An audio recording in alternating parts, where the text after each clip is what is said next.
Welcome to Shared Grief, a space where we unfold the transformative power of loss and grief to generate spiritual growth. I am your host, Marianela Medrano, and this inaugural episode is with pioneer, internationally known presenter, writer, and educator, Dr. Kenneth J Doka. He is the author of Grief is a Journey, Finding Your Path Through Loss, and over 20 other titles, including books on disenfranchised grief. And I am deeply grateful for his work on disenfranchised grief, which has brought profound meaning into the messiness of my ambiguous losses. At a breaking point where I needed to make sense of a pile of ambiguity consuming my energy, his insight, I can say, was a beacon of clarity. And I must say, I am so touched by Dr. Kenneth's generosity in saying yes to this first conversation. So welcome, welcome, welcome. Thank you so much. I'm honored to be invited and honored by your comments. So thank you. Yeah. So this space is dedicated to grief as a transformative, necessary reaction to loss. And with the idea that if honored, if observed, it can turn into a spiritual experience. Not all grief is a spiritual experience. Do you subscribe to this notion? Oh yeah, I mean, lots of things can happen in grief. In some cases, it can be it can kill people. Yes. In other cases, it can cripple them. But in other cases, people, and we've really seen this in some of the work of, among others, Calhoun and Tedeschi, who really show that, but there are the opportunities for transformation and are opportunities for growth. So certainly like that title and that topic. Yeah. And it is true, right? As a therapist myself, I've seen people walking dead, walking while alive, right? So, and I'm so glad that and I know you honor Tedeschi's work also in your book, but it is so important, this idea of post-trauma growth that is so great. Yeah, and it goes even beyond Tedeschi. I mean, for instance, probably one of the first people who talked about it already in the early 1970s was a good friend and a good colleague of mine, died a number of years ago, by the name of Catherine Sanders. Oh, yes. Who talked about the fact that ultimately you have three choices when you experience grief, and one is to sicken and die by failing to take care of yourself, and we do know about the high morbidity and mortality rate, especially with older widows the first year. A second is to, what she says, just kind of lead a life that never, what she calls conservation withdrawal. You're functioning, but you're not functioning as you did. But then she talked about the fact that some people will, find a new normal. And then at the end of her life, she actually, and we wrote some stuff together on this, that people can actually, make sense of it all and actually grow and develop. And Catherine was a good example of that. After the death of her son, that's when she first decided to study grief. And in those days, didn't take long to study grief because there wasn't written a lot in the late 1960s, and she did some of the formative work and really just made some wonderful contributions to the field. Yeah. And, and then Pauline Boss kind of picked up too and has continued. But one of the things that, I've been studying the grief that comes from ancestral trauma. And this is what I was saying at the beginning, that your work on disenfranchised grief brought so much sense into and direction into the work that I was doing.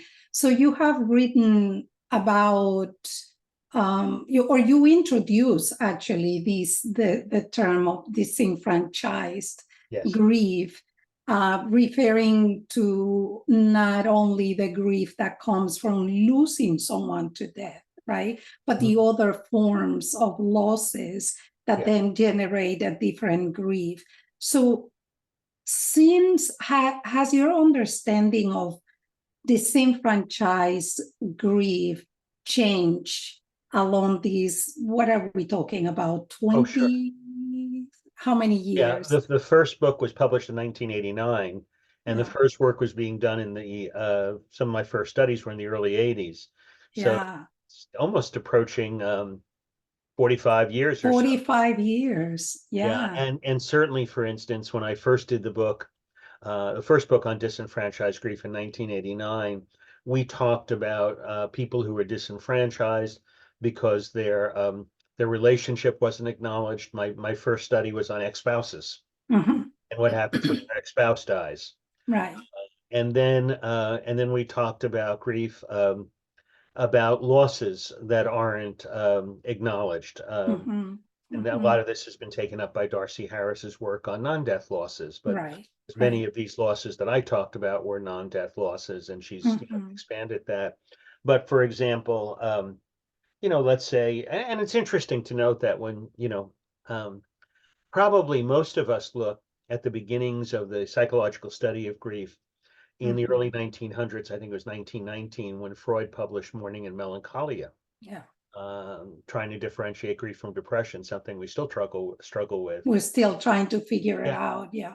But one of his cases that he talked about was not a widow or a widower, or it was a bride abandoned at the altar.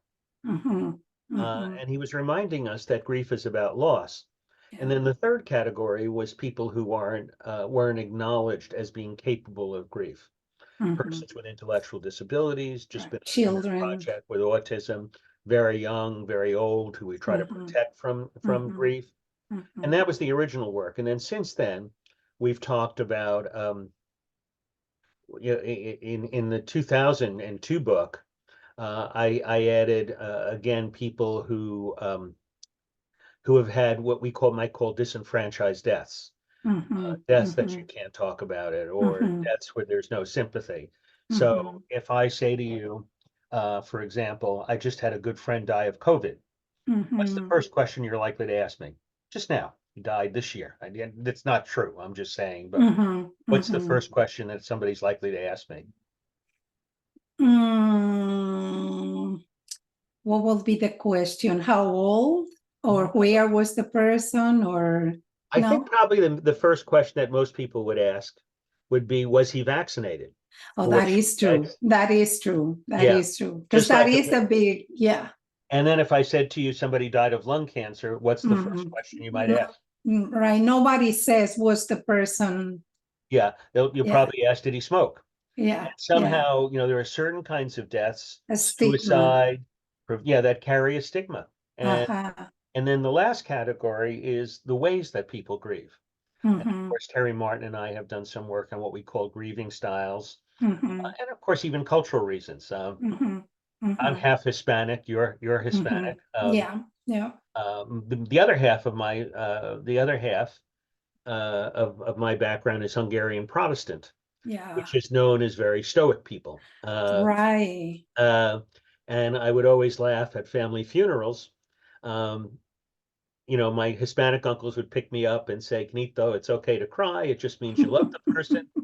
Kenito means little Ken. But maybe our listeners don't. Right. They put me down, and my Hungarian uncles would squeeze my shoulder and say, be strong. Be strong. So no matter how I grieved or how I expressed my grief, to half the family, it was inappropriate. Yeah. So I'm sorry, go ahead. Just saying. So those are factors, I think, that have expanded the concept, and then other people have expanded it in different ways. They've talked about environmental grief, or if you just talked about ancestral grief. So, Yeah. it's like developing a concept is like Right. having a child. Yeah. You give it life, you give it some definition, but it goes off on its own after a while. Yeah.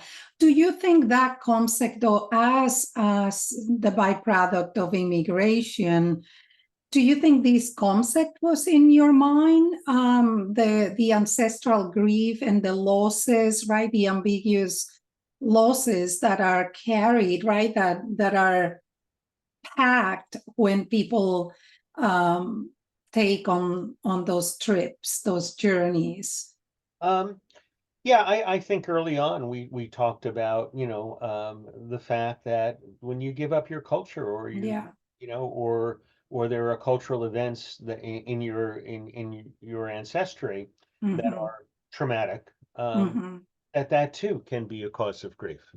Like, for instance, if you think you were saying the striking differences, right, between the Hungarian side and the Yeah. Spanish, right? So when you look back, what did you see in the way that people mourned the loss of a continent, right? The loss of a country, the loss of the landscapes that were familiar to them. Do you Yeah. think those things were informing, shaping you into the work that you've done? Well, I don't think it was that important for me, to be honest Mm, with you, hmm. because I grew up in America. I'm third generation, Yeah. so um, I don't think I really had a strong ancestral connection. I mean, I was proud of both my ethnicities, Hmm. but I Hmm. and but I don't think I really ever mourned the fact that that I was here in the United States Hmm. compared to, let's say, my grandmother Hmm. who came over from Spain and maybe had some different feelings about that. Yeah. What do you remember about that grandmother in terms of this disenfranchised grief, these unknown or unnamed losses? Um, Not much, but where I've seen it more, my grandmother only spoke Spanish. Mm-hmm. So my opportunity to talk with her was very limited. Mm-hmm. I was the youngest child of the Mm-hmm. second youngest child in the family. So by the time I knew my grandmother, she was quite elderly. Uh, Mm-hmm. so my conversations were more, I always remember as being very loving and very kind, but Mm-hmm. we didn't have an opportunity to speak a lot. Yeah. On the other hand, I've worked with people of different cultures, Native Americans, Native Alaskans, Jewish refugees from World Mm-hmm. War II, Mm-hmm. who had escaped the Holocaust, but in many cases their families had not, Yeah. who really did struggle Right. with, the cultural legacies. Mm-hmm. Mm-hmm. In sometimes unusual ways. When I work with the Inupiaq people Mm-hmm. of northern Alaska, a Native Alaskan group, I was up there doing some training on grief, and then they asked me to come back for a tribal conference on disenfranchised grief that they wanted me to lead and wanted me to talk about. But the chief who invited me, Henry Rex, had an interesting perspective, Mm-hmm. and it shows you it's change, not trauma always. Henry said the problem that we have, and I'm quoting him almost directly, Mm-hmm. said is we had the good sense to discover oil when it was politically impolite to take it from us or politically incorrect to take it from us. So their problem is that prosperity is changing their way of life. Absolutely. Yeah, and Yes. so, as he says, our traditional way of life is no more. People don't have dog Mm-hmm. sleds. Dog sleds are Mm-hmm. messy. Mm-hmm. Mm-hmm. Dogs have to be fed. Everybody Mm-hmm. has what we call snowmobiles, what they call snow machines. Mm-hmm. Mm-hmm. Everybody and interesting, he said, everybody has snowmobiles, high speed rifles, and long range rifles. He says so. Some of the proverbs that we would teach our children make no sense now. Yeah. The best hunter is the quietest. Well, you don't have Mm-hmm. to be that quiet when You you're don't. when 500 you're, yards away, you know? yeah, and when you have machines to do Yeah, the yeah, work. yeah. Yeah, yeah, So it's interesting. So we did a yeah, fascinating conference there. But as yeah. I said, But that is the point, right? Like that's the grief, the loss of those things that before were meaningful, and we know that how destabilizing modernity can be. I just came back actually this past weekend. I was part of the first Latin American conference on maternal and child health. okay. And there was a group of indigenous women from Central South America and the Caribbean. And that was the conversation, how Yeah, exactly. modernity and all the accommodations are actually destabilizing, because then people, it's like learning a new language. And Yeah, that's yeah, part of this yeah. grief that no one can name. We don't know even how to call it Hmm. and where to pinpoint it. Yeah, yeah. Yeah, yeah. So again, my question, I just want to go back to the question. When you think about disenfranchised grief, right, from 45 years ago to now, what are some new turns that Well, it has taken for yeah, you? I think, as I said, I told you that we've added 2 new categories. Mm-hmm, I've certainly been surprised at the way other people have developed and used the concept and mm-hmm. how it sparked other ideas. Pauline Boss, for example, who writes on ambiguous loss, Right. And the talks frozen about this. grief. We're good friends, close Yeah. colleagues, and she talks about the fact that that work inspired her work. Mm-hmm, mm-hmm, And Darcy Harris, who talks a lot mm-hmm. about non-death losses, Yeah. Yeah. and Susan Roos, who talks about chronic sorrow, Mm-hmm. uh, have complimented me by saying again that that work on disenfranchised grief was instrumental to their Yes. ways of looking at things, and that's been, Yeah. as I said, one of the most exciting things about the work, because you Yeah. set something out and you never know where it's going to Yeah. go. And Yeah. Pauline, of course, has done some, all of those people, Susan and Ross Mm-hmm. and Mm-hmm. Pauline Boss and Darcy Harris, have done some just excellent work. Tremendous work. Yeah. Yeah, Yeah. But what you did was to give us first a context and yeah, also permission. This is valid. This is true. yeah, Is grief, is sorrow, and it's okay to name it. yeah. Yeah, yeah. And still, yet, right, with all the work, all the, all the importance of your work, we're still finding ourselves unable to name certain losses as authentic. And I think that's been the most valuable thing for me. Mm-hmm. Is the letters I've gotten from people who said, "You name my sorrow." One of the most Absolutely. profound was a woman whose 17-year-old son, Mm-hmm. um, was a high school student, and she said was a fun-loving kid. She said maybe a little too fun-loving, and Mm-hmm. Mm-hmm. and she said the night of his prom, after they dropped off the women, their dates, they continued. He and his partner, he and his friend, Mm-hmm. continued to drink, and they got into a horrific car crash. And his friend was killed, and Jason was what she named her son. Jason lost his leg.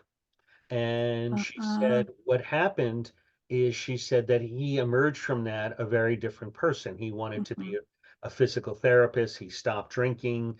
He Mm-hmm. became an advocate of students against drunk driving, Mm-hmm. joined SAD, has gotten all kinds of awards, is an A student now in Mm-hmm. college. Uh, Mm-hmm. wants to be a physical therapist, and that's very competitive. Mm-hmm. Uh, and she said, and everyone says, the accident was a boon Yeah.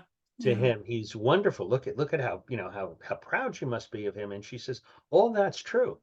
She said, but my son who left that night never came back. He never came The back. fun-loving Right. Jason never came Yeah. back. Yeah. So I love this Yeah. this person too. but he's a very different child. It's such a paradox, Yeah, right? yeah. Yeah. And so paradoxical and also so important to validate, right? That grief of the child who never came back Yeah, yeah, home. yeah. Yeah. In the same way, what we Yeah. would call in my work psychosocial loss. Exactly. Exactly. So Uh, physically they're there. Yeah. And speaking of the physicality, you have written about the physical impact of grief on the body. What practices are most effective in alleviating somatic responses to loss and sorrow? Well, I think the first thing that any good therapist should do is Mm-hmm. make sure the person gets a good physical. Mm-hmm. Make sure there's nothing really underlying, because we do know that Mm-hmm. grief is stressful, Yeah. and that stress affects health, and so you want to rule out any physical condition. Mm-hmm. And Mm-hmm. and then I think, just exploring. One of my favorite stories, one of my favorite case anecdotes about that, is a woman who came to me, literally with tremors. Uh-huh. This her hands would shake, her, and she came in. She was annoyed when she came in. She said, um, you know, um, I've had these tremors since my husband died, and the doctor thinks I need a grief counselor. Does this look like it's in the head? Does this look like it's in my head?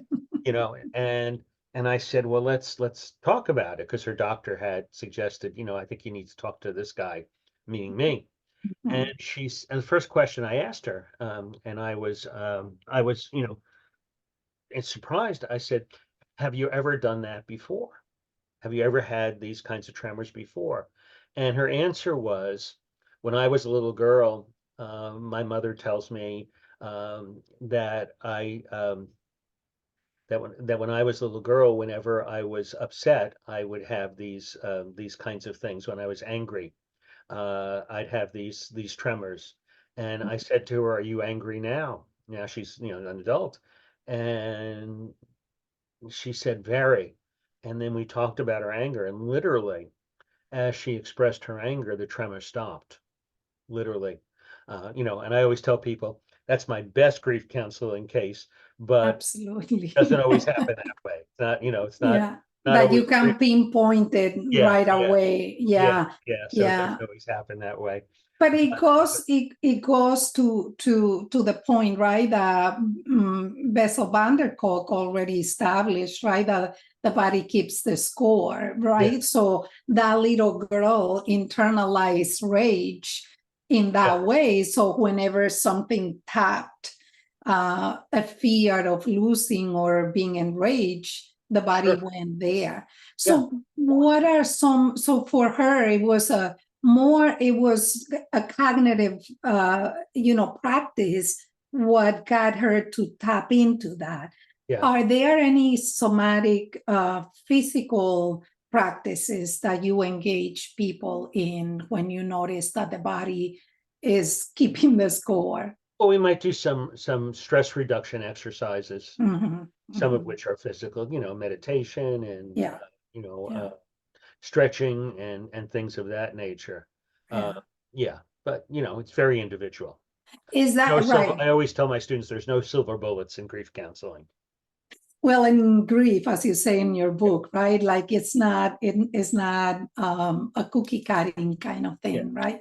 Mm, Um, so that was a good example. Can you think of another example in your work where the person has been trapped in the soma, in the body, and unable to yeah, express? yeah. I once had a student who told her own story, and Mhm. and she went into the doctor after the loss of her husband, and complaining of shoulder pain and neck pain, and the doctor, they did all kinds of tests. They could find nothing physically wrong with her, and the doctor finally said to her, "Listen to your language, Mary." And as she listened to her language, she heard her saying things like, "Ever since Tom died, everything's on my back. It's all on my shoulders now. It's my neck on the line." And you really saw how she somatized her grief. Yeah. So just pointing to things like that, pointing to the language and the Sure. influence and the weight of language in that. Yes. I know that spiritual counseling is one of the many hats you wear. What is the role of praying? And you mentioned meditation. Well, I think you have to be very, very careful. Mhm. And I think you have to be sensitive to what role are you engaging with this person.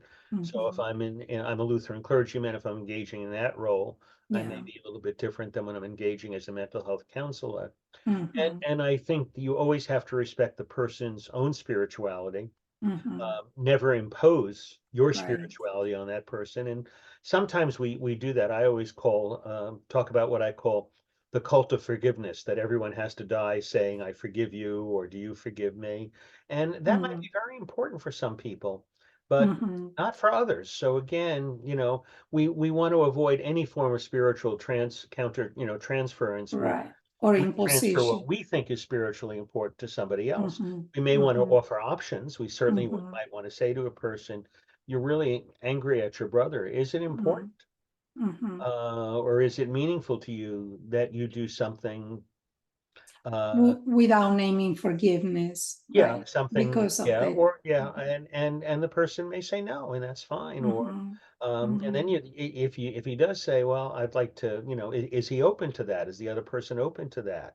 And if Mhm. they're not open to that, well, but we don't want to trick people. One of the worst cases I know of is I was on the board of a hospice, and I was asked to help a social worker, and a social worker had found out that she was dealing with this elderly man. He had a living brother who lived within a few blocks, but they hadn't spoken for like 40 years because of a dispute over the house when their last parent died. And so, she said and she thought it was important that he died forgiving, Mhm. reconciling. But he didn't necessarily think so. And she said, well, if your brother came over and wanted to apologize, would you be open to that? And he says, yeah, he knows where I live. He wants to apologize. He can apologize. And then she went to the other brother, and basically said the same thing.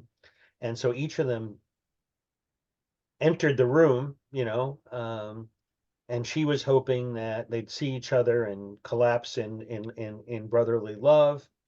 And both of them were under the ruse that the other person had asked for them to come, Mhm. Mhm. or had asked to come. And it took them about 30 seconds to figure out that was not the case.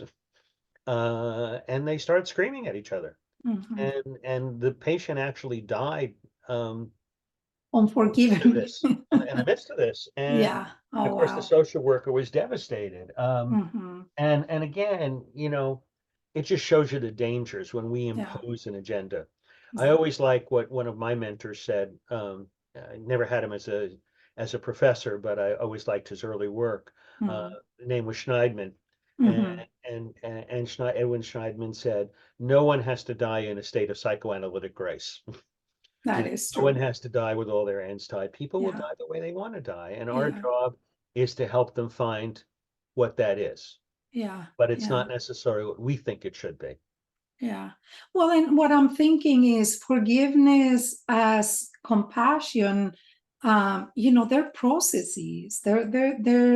They're not emotions. They're process, Their right? processes, So yeah. so we cannot impose We a cannot impose process. not no, Yeah. you cannot impose processes or values on somebody. Mm-hmm. Mm-hmm. Um, Yeah. you know, um, my father, when he was dying, asked me the question, "Do you think people who are dying have to talk about it?" And I said, Mm-hmm. "Dad, I think people who are dying should decide how they want to handle it themselves." And How he they said, "Good." wanna end. Yeah, Yeah. and because he said, I've always believed in Woody Allen. I always liked Woody Allen's comment. And I said, what's the comment, Dad? And he said, and that was the love we shared. He said, I don't mind dying. I just don't want to be there when it happens. What he Right. chose Right. to do was just ignore the Yeah. fact that he was Yeah. dying, engage in Yeah. life as fully as he could. given his physical limitations, but never had a conversation. So here his son is, Mm-hmm. is certainly been studying death in those days for probably about 30 years or 20 years. Mm-hmm. And we never had a conversation about his dying. Now, what I used that time to do was just to talk and reminisce with him Yeah. and to talk about the ways he influenced my life. But I never, Yeah. and Yeah. I never said, I want you to know since you're dying how important you were to me.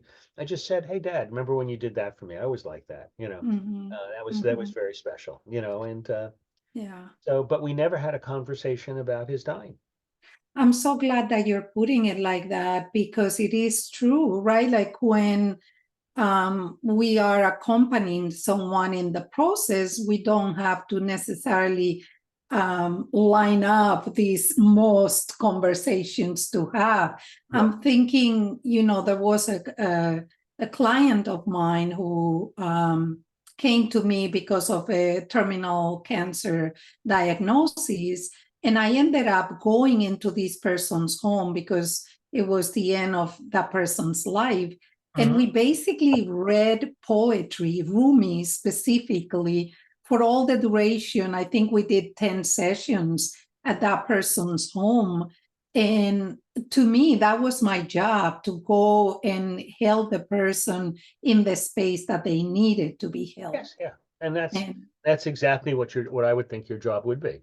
right, But again, people don't have to die according to our standards. Mm-hmm, mm-hmm. Yes, that I'm gonna mark. People do not have to die according to our standards. Yeah. That is beautiful. And here I actually like Schneidman's quote as being much more eloquent.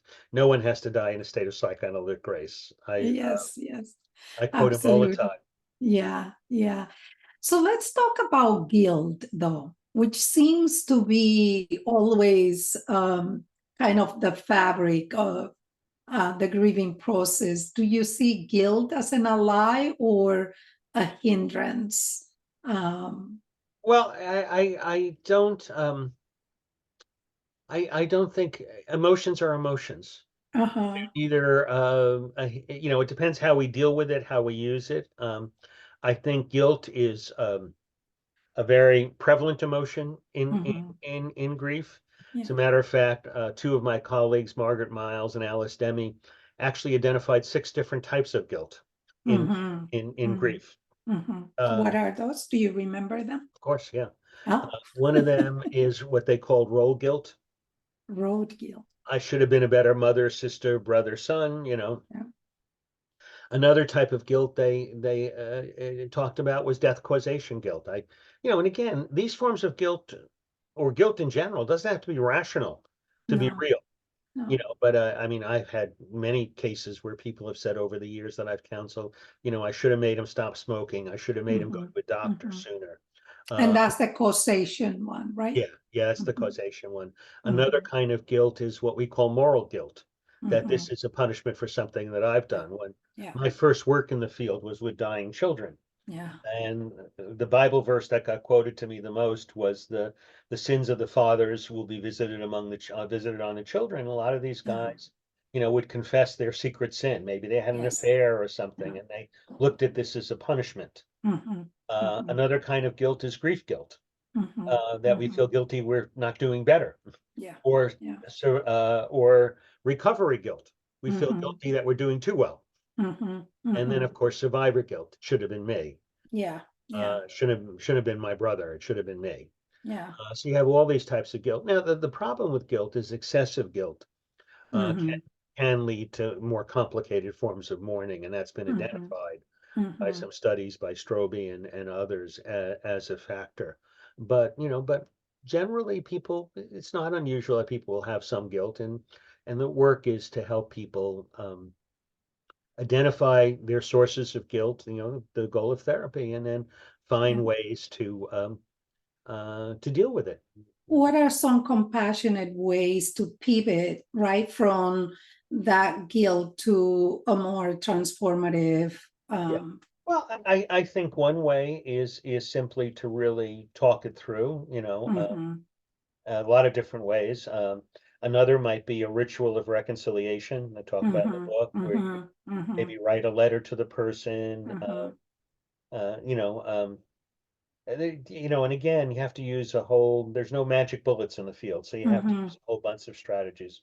One of my Yeah. favorite examples was I was struggling with guilt with this woman who felt terribly guilty that she didn't make her husband stop smoking, and he died of lung cancer. And we tried to do all kinds of things. We tried to write letters, nothing seemed to ease her guilt. And finally, I said to her, I said, I want you to close your eyes, and I want you to envision the moment that you could have done something to make him stop smoking, and what you could have done, because she kept talking about, I failed, I failed. So how could you have succeeded? What could you have done? I want you to envision that. And she closed her eyes, and this is what I saw.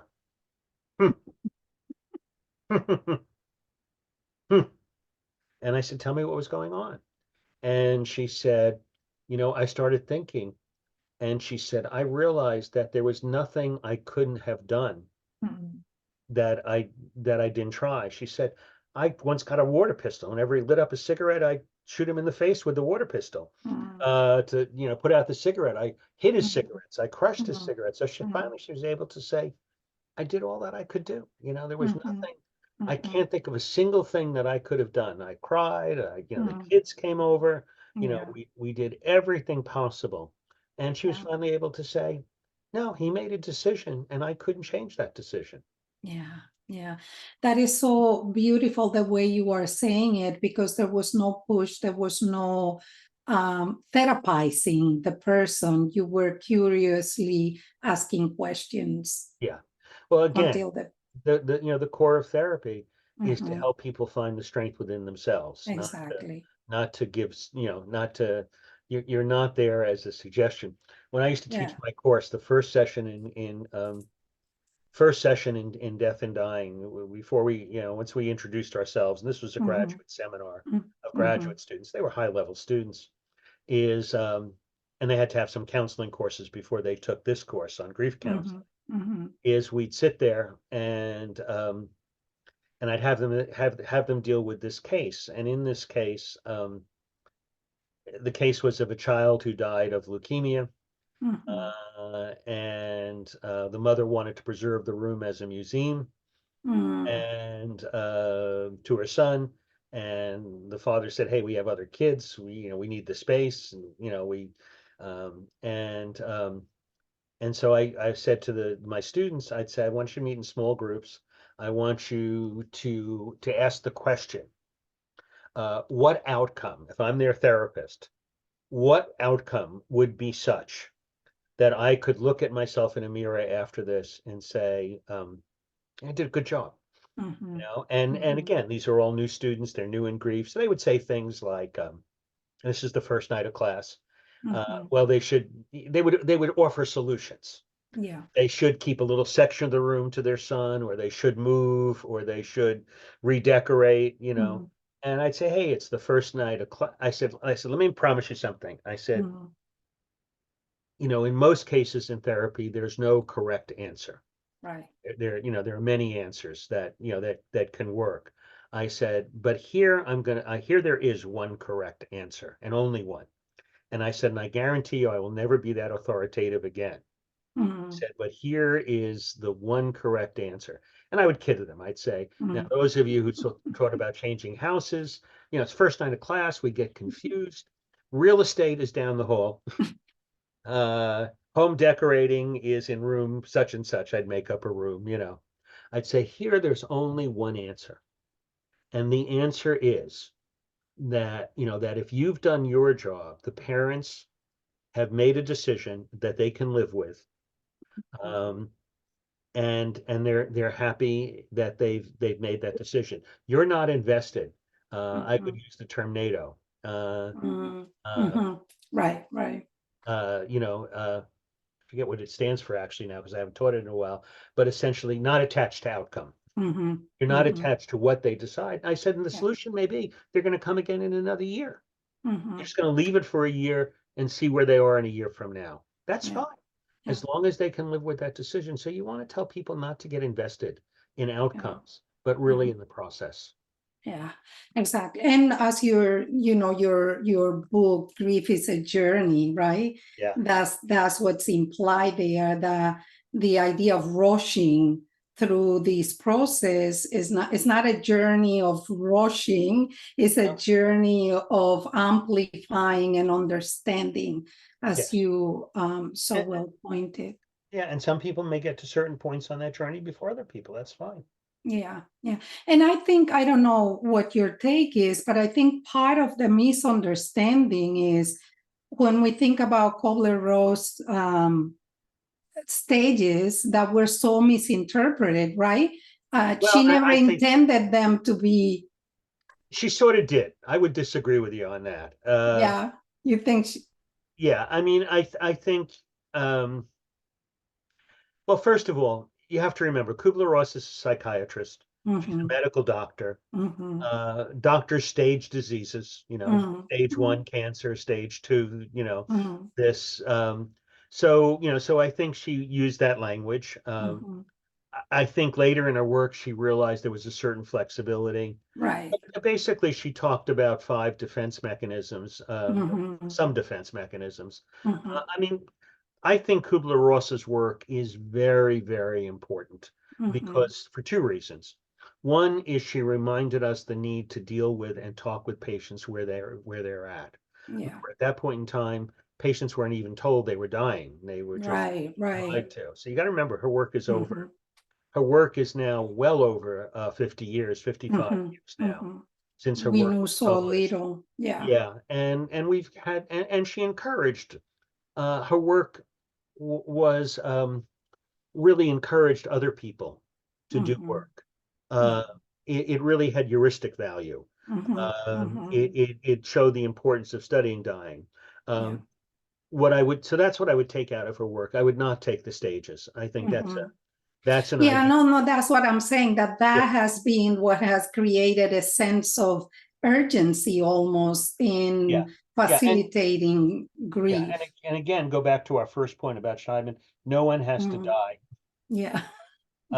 accepting death. Yeah. Exactly, Some exactly. people their way of death may be fighting it to the very end, and if that's their Mhm, way, and that's what mhm, makes them, mhm. that's how they are. Yeah. Yeah, So I mean, I think I've spent 50 years now trying to say, let's move beyond the stages. It was good work at the time. but It let's. was important at the time, but I Mhm, always tell, if you have a doctor who's reading medical books and basing treatment on medical books that are mhm. now 60 years old, you might want to get a new doctor. We will be in trouble. Yeah, yeah. So So, again, we have yeah. to remember the age of Kubler-Ross's work. Yeah, yeah, absolutely. Contextualize it, right? Yeah, That yeah. she did what the best she could, given It what was she had. pioneering work, very Yes. important work, pioneering, Hmm. but Yeah, let's not get attached to our outcomes. yeah, yeah, absolutely. One last question about, the rituals. What I'm thinking is, I mean, you touch the different forms of rituals and you make some suggestions, particularly in Grief is a Journey. If you were to write a book devoted just to rituals, what will be the focus? Let's say that your next book is to Okay. amplify on this. Yeah, I Mhm, think the focus would be that for some people, using a grief ritual could be very helpful. mhm. These are some of the choices. These are some of the reasons you might have a ritual Yeah. to mark the continuing bond, to mark a transition to another phase in your journey, uh, Mhm. to accept or offer forgiveness, or just to affirm the relationship. Yeah, But whatever you do it, rituals work when they're highly individualized, absolutely beautiful. Yeah. Yeah, they have to They have have to speak to meaning, you. Yeah, and to they you. have to. Yeah, exactly, So, exactly. one of the fears I always have is when I talk about certain rituals, people say, well, I'm going to do that ritual. No, Mm, that should spur your thought on what yeah. ritual makes meaning for me. Yeah, yeah. Also, though, when people frame or fetch their rituals from their cultural principles, right? That's where the meaning is. Yeah, right? Certainly one of the powers of rituals, one of the powerful aspects of ritual really is precisely that that rituals draw from our culture, they draw from our spirituality. Um, so they go deep into our the well of meaning, you might say. Yeah, they come from the unknown. I think Malidoma Somé wrote extensively about that and how the rituals come from the unknown. So they're acts of faith. Yeah. I mean, I'm putting words in his mouth, but I think that's what he meant. Yeah, but certainly and the power of rituals is Van Gennep, who really wrote about rituals in the last century, or actually the 19th century, wrote that rituals are liminal. Yes, And what he exactly. meant is they come on the threshold of consciousness. They affect us Absolutely. both consciously and unconsciously. Yeah. Hence, we can direct them. Oh, hence they have an experience of their own. Yeah. Is there anything that I didn't ask that you will want to add at the No, end? I really enjoyed this, and I thought we had Yeah. a really nice conversation. So thank you for inviting me. Good. Where are you these days? Where people can benefit from in-person more of you, or what's Well, a good way I'm to direct 76 people? years old, so I'm not really doing much therapy at this point, just having a few cases. But Okay. I think, for example, that that certainly I do some training with the Hospice Foundation of America, and occasionally I do speak in different places. So and I always enjoy when people come and Yeah. try to make myself available for for Yeah. conversation. And you have your website has all that All that information for information. when you Yes. are. Yeah. So thank you so much. You Thank really you. have touched my heart. Back when I found your work, and now when I reach out to you, and you so generously attended to this Well, invitation. I was delighted to do so and honored to Yeah. meet you as well.